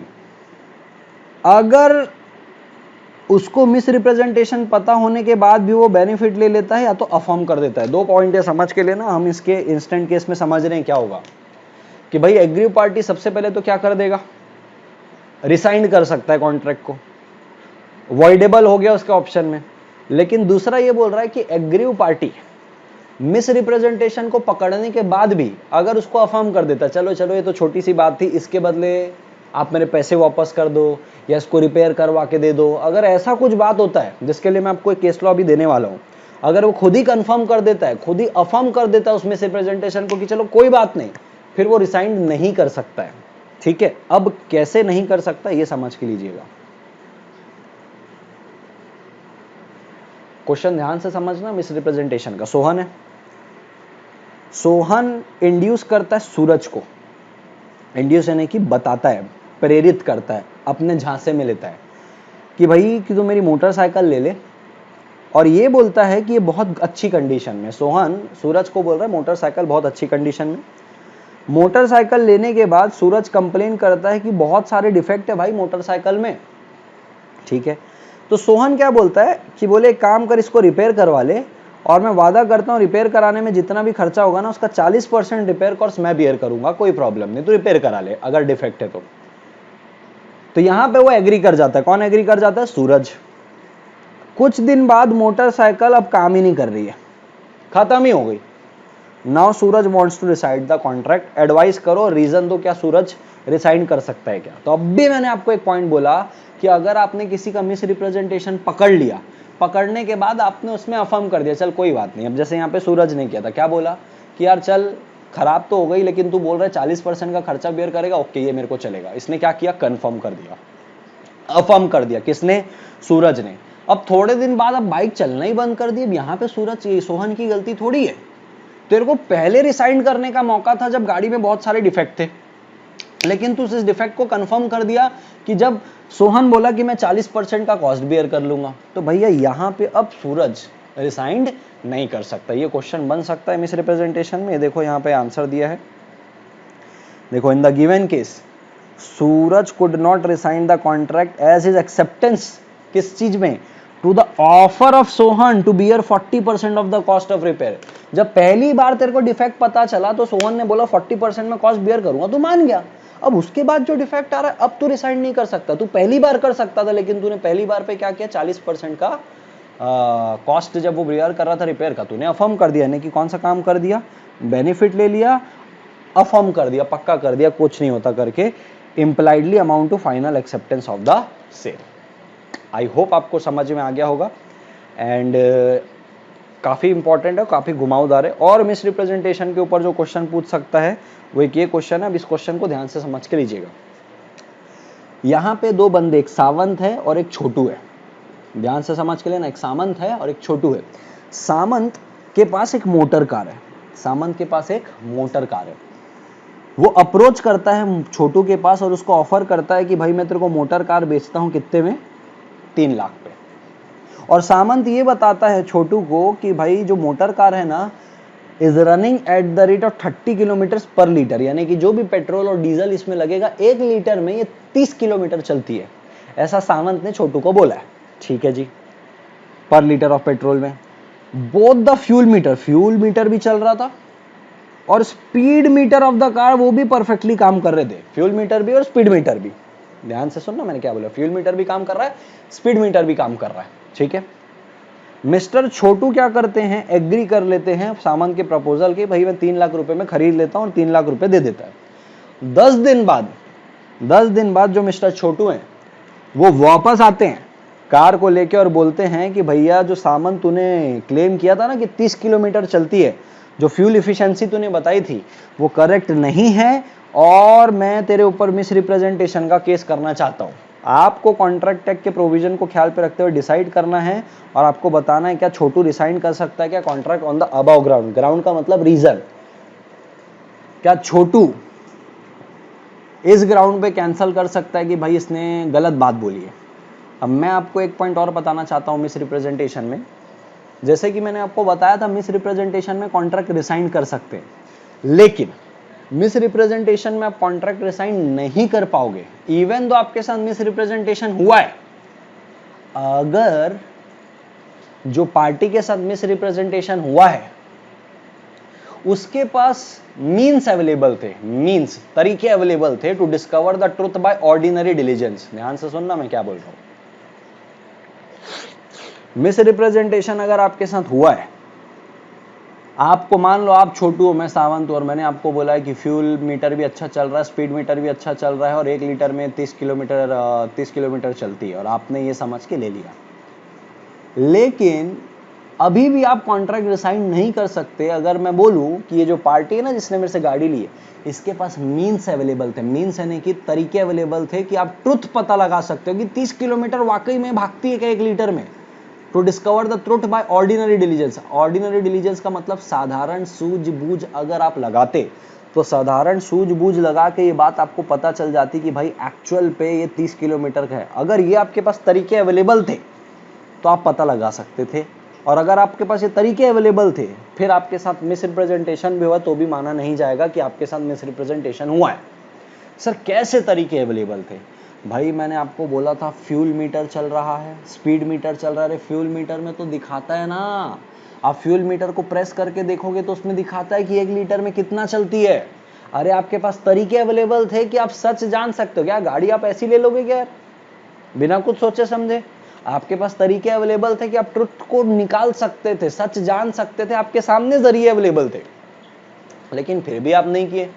तो लेट द बायर बीवेयर यार, लेट द बायर बीवेयर। आपके पास तरीके अवेलेबल थे, आप रिसाइन नहीं कर सकते, फ्यूल मीटर स्पीड मीटर सब एक जगह चल रहा है, एक बटन दबाना था आपको दिख जाता कितना चलती है वो, कोई सी भी कार में ये पता चलता है। तो सामंत ने भले आपको अगर झूठ बोला होगा, झूठ तो नहीं मिस रिप्रेजेंटेशन का केस है ये, गलत बोला होगा, तो आपके पास जरिए अवेलेबल थे कि आप सच को डिस्कवर कर सकते थे, आपने नहीं किया। तो यहाँ पे जो मिस्टर छोटू है वो रिसाइंड नहीं कर सकते। आइए समझते हैं। तो देखो यहाँ पे वही लिखा है, यहाँ पे तो सीधा वही बोला है कि वो ऑडिबल होता है पहले पॉइंट में, ठीक है।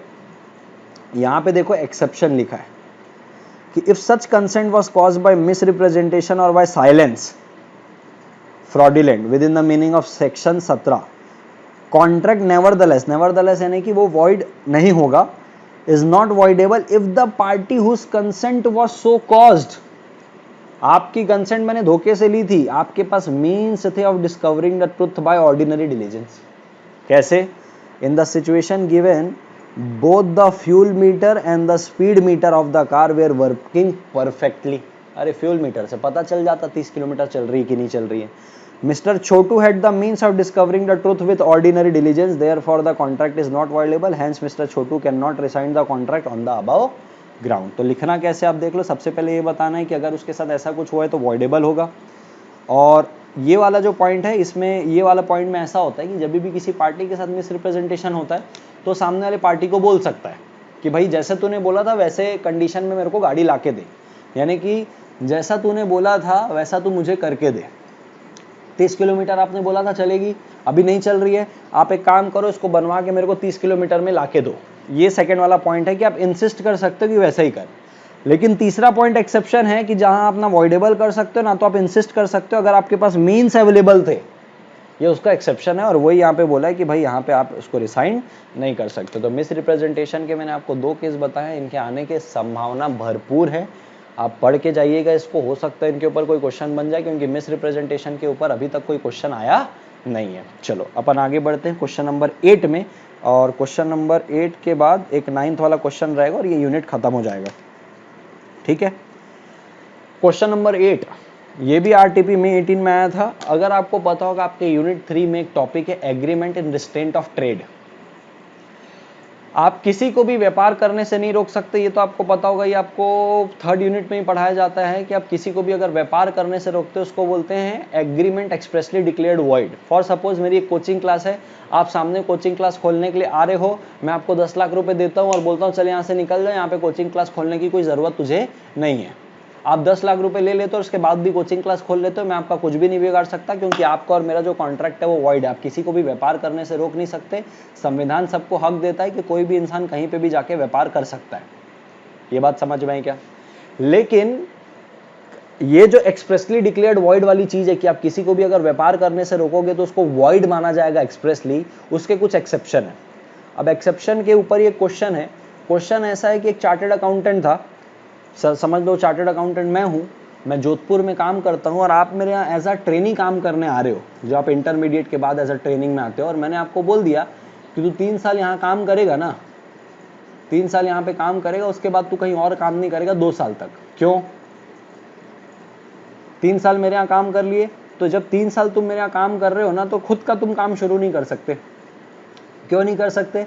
भाई तुम 3 साल मेरे यहाँ काम करोगे, मेरे क्लाइंट को अपना क्लाइंट बना के अपनी दुकान शुरू कर लोगे, गलत होगा कि नहीं होगा? तो मैं आपसे यही एग्रीमेंट किया, जब तक तुम 3 साल मेरे यहाँ हो, आप 3 साल तक जब तक आप मेरे यहाँ काम कर रहे हो, आप खुद की भी प्रैक्टिस नहीं करोगे और किसी और के यहाँ भी काम नहीं करोगे। क्यों भाई?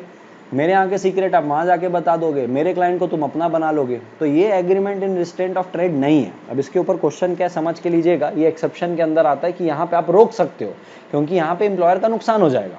आओ देखो, X agreed to become an assistant for 2 years. X agree कर रहा है कि वो एक असिस्टेंट बन रहा है 2 ईयर्स टू वाई। वाई कौन? एक प्रैक्टिसिंग चार्टर्ड अकाउंटेंट है जोधपुर में। और it was also agreed that during the term of agreement, कितने साल का एग्रीमेंट था? 2 साल का। X will not practise as a chartered accountant. X जो असिस्टेंट बनने आ रहा है ऑन हिज ओन अकाउंट, यानी कि खुद की प्रैक्टिस नहीं शुरू करेगा with in 20 kilometre of the office. Jodhpur में जो वाई का ऑफिस है, जब तक 2 साल तक वो जोधपुर में किसके साथ काम कर रहा है? वाई के साथ। तो वाई का जहां पे ऑफिस है, वाई के ऑफिस से 20 किलोमीटर की दूरी में एक्स खुद की प्रैक्टिस शुरू नहीं करेगा 2 साल तक। समझ में आई क्या बात? At the end of 1 year, 1 साल पे ही एक्स ने असिस्टेंटशिप छोड़ दी, वहां पे नौकरी छोड़ दी और खुद की प्रैक्टिस शुरू कर दी within the said area of 20 kilometre. बताइए वाई कुछ रोक सकता है इसको? बिल्कुल रोक सकता है, क्योंकि हमारा 2 साल का एग्रीमेंट हुआ था। 2 साल का एग्रीमेंट ऐसा हुआ था कि भाई जब तक तू मेरे यहाँ काम कर रहा है तू खुद की प्रैक्टिस शुरू नहीं करेगा। अब एक्स ने, नालायक ने क्या किया होगा, 1 साल में उसके पूरे क्लाइंट का चिट्टा पट्टा निकाल लिया होगा और उसके क्लाइंट को कम रेट में सर्विस देने लग गया होगा और खुद की प्रैक्टिस शुरू कर दिया। इसीलिए तो वाई ने बोला था भैया तुम 20 किलोमीटर के दरमियान 2 साल तक भैया तुम प्रैक्टिस नहीं करोगे खुद की, यही तो डर था उसको। और इसने 1 साल में छोड़ के इसके क्लाइंट अपने क्लाइंट बना लिए होंगे। तो यहाँ पे क्या वाई रोक सकता है? बिल्कुल रोक सकता है, और इसको agreement in restraint of trade नहीं माना जाएगा, ये एक्सेप्शन के अंदर आता है, ये वॉइड नहीं माना जाएगा। तो 1 साल के लिए और रोक सकता है वाई उसको। तब इसको लिखना कैसे? देखो, agreement in restraint of trade section 27 जो है इंडियन कॉन्ट्रैक्ट एक्ट का डील करता है agreement in restraint of trade से। अब वही बोला according to the said section. According to the said section का मतलब होता है, उस सेक्शन को अगर ध्यान पे रखे, every agreement by which any person is restrained from exercising a lawful profession, trade और बिजनेस, वॉइड कहलाता, जो मैंने आपको बताया था। लेकिन उसका क्या है? एक्सेप्शन है। किसी भी बंदे को अगर आप रोकते हो कुछ काम, ट्रेड, प्रोफेशन के लिए, तो वॉइड होता है। यहाँ पे भी तो रोक रहे हैं, लेकिन ये एक्सेप्शन में आता है, ये वैलिड है। क्या है? देखो, in the case of service agreement, service agreement के केस में restraint of trade is valid. Service agreement ही तो था। In an agreement of service by which a person binds himself during the term of agreement. कौन bind किया था? X अपने आप को बाइंड किया था कि not to take service with anyone else directly और indirectly to promote any business in direct competition. नहीं करेंगे बोले थे, तुम्हारे साथ कंपटीशन नहीं करेंगे विद दैट ऑफिस कितना employer is not restraint of trade, ये वैलिड है। तो वो जो एक्स ने एग्री किया था ना वाई के साथ कि भैया मैं 2 साल तक जब तक आपके साथ हूं, मैं कहीं और खुद की प्रैक्टिस नहीं करूंगा 20 किलोमीटर के अंदर, ये चलेगा। क्या वो 20 किलोमीटर के बाहर कर सकता था? हाँ, 20 किलोमीटर के बाहर कर सकता था। हमने तो रिस्ट्रिक्शन 20 किलोमीटर के अंदर लगाई थी, वो वहीं के वहीं शुरू कर लिया। तो इंटेंशन साफ दिख रहा है कि भैया एक्स का इंटेंशन वाई के क्लाइंट को खाने का था, और इसीलिए वाई ने एग्रीमेंट करके लिया था। तो इंस्टेंट केस में क्या था? Agreement entered by X with Y is reasonable and do not amount to restraint of trade and hence enforceable. रोक सकता है वाई, कितने समय के लिए? तो कंक्लूजन क्या है? X can be restrained by an injunction from practicing on its own account. Injunction यानी कि रोक लगा देना in within the said area of 20 kilometres for another 1 year, क्योंकि 1 साल तो वो उसके यहाँ काम किया था, 2 साल का एग्रीमेंट था, तो 1 साल तक अपन उसको और रोक सकते हैं। आई होप आपको ये समझ में आ गया होगा। Last question, what is wagering agreement?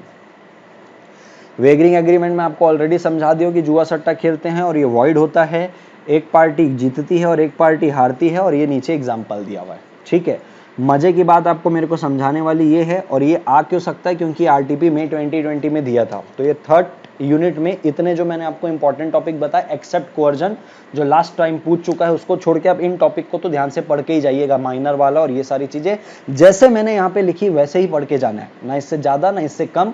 अच्छे खासे आपको कैप्चर हो जाएंगे वहां पे क्वेश्चन।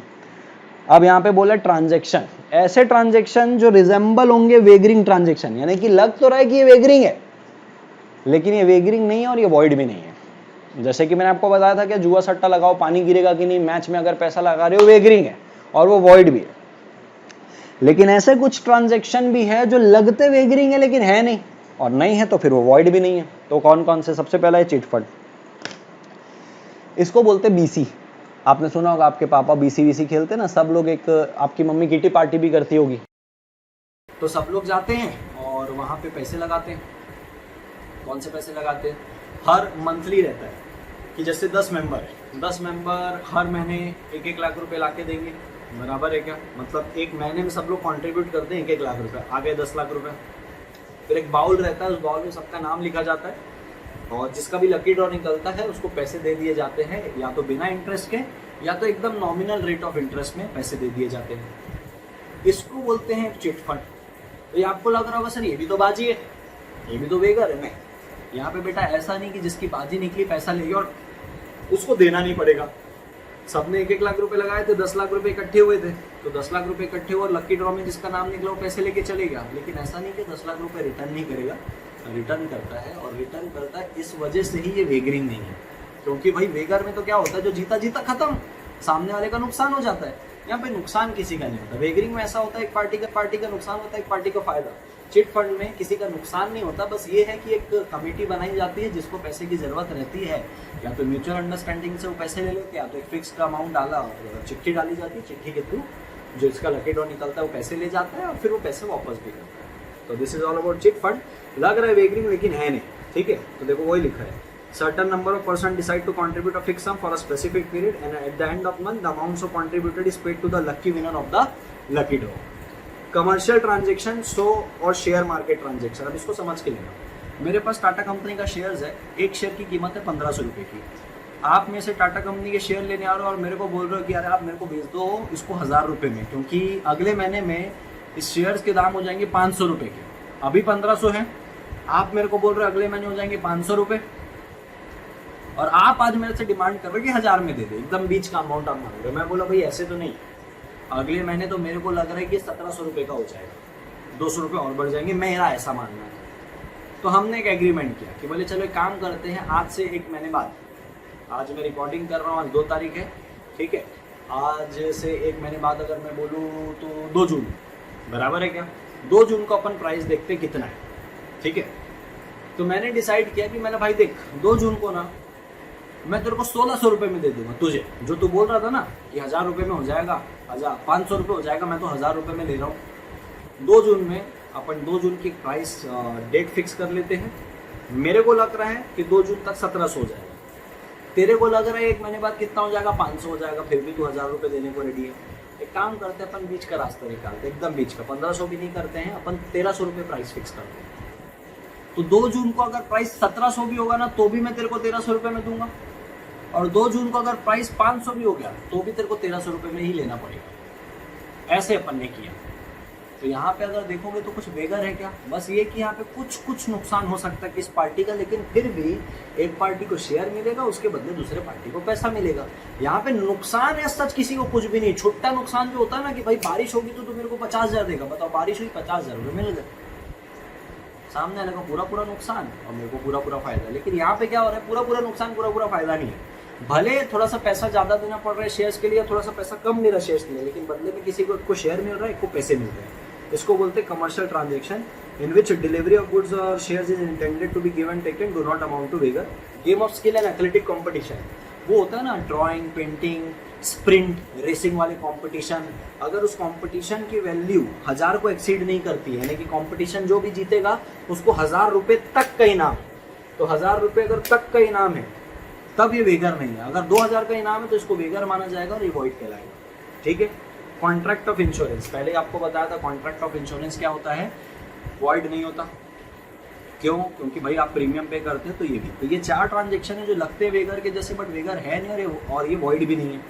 तो ये आपको क्वेश्चन बिल्कुल पूछ सकता है, मुझे ऐसे लगता है 4 मार्क्स पे क्वेश्चन पूछ सकते हैं, इसको पढ़ के जाना। अब मैं आपको बता दूं, इसमें आपको यूनिट रिवाइज करवा दूं कि 3rd यूनिट में क्या क्या करना है। नवंबर 19 वाला क्वेश्चन छोड़ना है पहले तो, मतलब उसको नहीं भी किए, टाइम नहीं बच रहा है तो उसको देखने की जरूरत नहीं, रीड लगा लोगे तो वैसे भी बड़ा इजी आ जाएगा। मुझे नहीं लगता कोर्जन के ऊपर क्वेश्चन पूछा जाएगा। अनड्यू इन्फ्लुएंस पूरा पढ़ना है, फ्रॉड पूरा पढ़ना है जितना बताया हूँ, मिस रिप्रेजेंटेशन तो बाप रे बाप, मैंने आपको जो क्वेश्चन 2 बताया उसको पढ़ लेना और मिस रिप्रेजेंटेशन को अच्छे से करके जाना। मेरे हिसाब से इस अटेम्प्ट में अनड्यू इन्फ्लुएंस, फ्रॉड और मिस रिप्रेजेंटेशन तीनों में से किसी एक में प्रैक्टिकल और डायरेक्ट क्वेश्चन पूछ सकता है। माइनर वाले जितने पॉइंट बताए आपको वो पढ़ के जाने हैं। तो वेगर वाला क्वेश्चन आप जरूर पढ़ के जाना, और तो फिर इंश्योरेंस वाला आपको डिफरेंस अपने आप आ जाएगा। आइए आपको मैं मॉड्यूल में ले चलता हूँ कि क्या क्या आपको वहाँ पे नहीं पढ़ना है।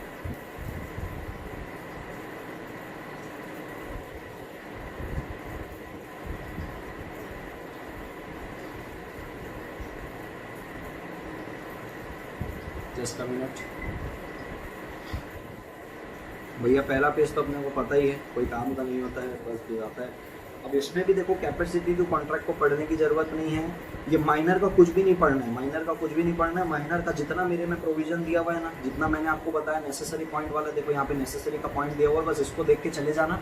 हालांकि वो मेरे नोट्स में भी दिया हुआ है, बाकी सब कुछ छोड़ देना। यहाँ पे कोई काम का नहीं, माइनर का सिर्फ बुद्धू बनाने का काम है। यहाँ पे कुछ भी नहीं पढ़ना है, पर्सन ऑफ साउंड माइंड ये भी नहीं पढ़ना है।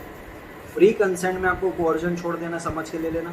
आपको सिर्फ देखना क्या है, अनड्यू इन्फ्लुएंस देखना है, फ्रॉड देखना है, वो देख लो। अनड्यू इन्फ्लुएंस को देख लेना, इसको काटना नहीं है। आप मेरे नोट से ही देख लेना, और ज़्यादा बेटर है। इसमें से पढ़ोगे तो कचरा लगेगा आपको बहुत ज़्यादा, नोट से देख लेना। तो नोट से आपको फ्रॉड, अनड्यू इन्फ्लुएंस और मिस रिप्रेजेंटेशन देख लेना, यहाँ से छोड़ देना। डिफरेंस तो आपको अपने आप बन जाएंगे अगर आपको पढ़ लोगे, तो इसको कोई पढ़ने की ज़रूरत नहीं है, सारी चीज़ मेरे में कवर है। मिस्टेक को भी ऐसे रहने देना, कोई काम का नहीं है भाई। ये तो बिल्कुल नहीं पढ़ना है, ये तो बिल्कुल नहीं पढ़ना है, ये भी बिल्कुल नहीं पढ़ना है, ये भी बिल्कुल नहीं पढ़ना है, ये भी बिल्कुल नहीं है, ये भी बिल्कुल नहीं। हाँ, ये देखो एक्सप्रेसली डिक्लेयर्ड वर्ड में ये वाला पढ़ना है, ये बाकी ऊपर नीचे की चीज़ें कुछ भी नहीं पढ़ने की है इसमें से। वेगरिंग का बस पढ़ लेना है। देखो ये मैंने आपको बताया था कि वेगरिंग एग्रीमेंट मेरे में ही लिखा है, तो यहाँ से पढ़ने की ज़रूरत नहीं, वहीं से पढ़ लेना आप यहाँ से।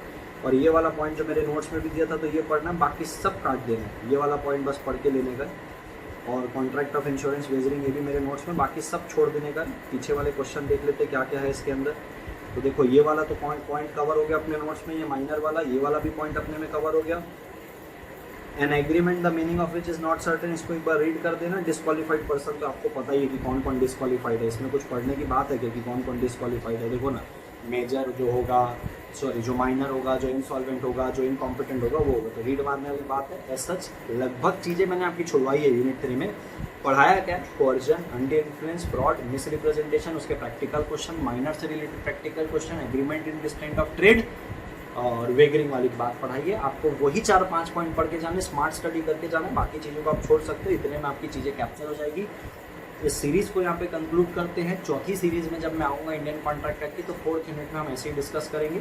देखा जाएगा तो यहाँ पे मैंने आपको डायरेक्ट क्वेश्चन भी पढ़ाए हैं, जो कि मैंने अपने वीडियो में बोला था कि डायरेक्ट क्वेश्चन में हम उतना फोकस नहीं करेंगे, हम प्रैक्टिकल क्वेश्चन में करेंगे। लेकिन 3rd यूनिट में डायरेक्ट क्वेश्चन भी ज़्यादा आते थे, तो इसलिए मेरा कर्तव्य था कि मैं आपको बताऊँ ये सारी चीज़ें। चौथे यूनिट में मिलेंगे, चौथी सीरीज़ में परफॉर्मेंस ऑफ कॉन्ट्रैक्ट में, और उसमें प्रैक्टिकल क्वेश्चन वर्क क्या आते हैं तो उसको डिस्कस करते हैं। इस सीरीज़ को कंक्लूड करते हैं। Thank you so much.